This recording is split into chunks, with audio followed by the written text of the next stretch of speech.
The general theory of relativity, or general relativity for short, is a major building block of modern physics.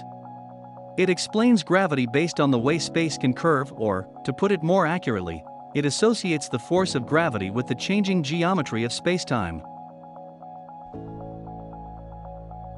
Albert Einstein settled on his general theory in 1915, a decade after he came up with a special theory of relativity that applied a universal speed of light to the assumption that the laws of physics stay the same inside any given frame of reference.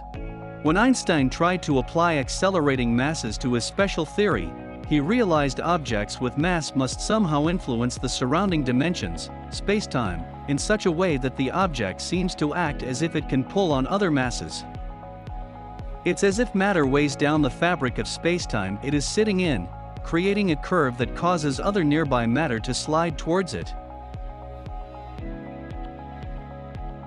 The mathematical equations of Einstein's general theory of relativity, tested time and time again, are currently the most accurate way to predict gravitational interactions, replacing those developed by Isaac Newton several centuries prior. As useful as they are, so far we don't have an equivalent in quantum field theories due to significant incompatibilities.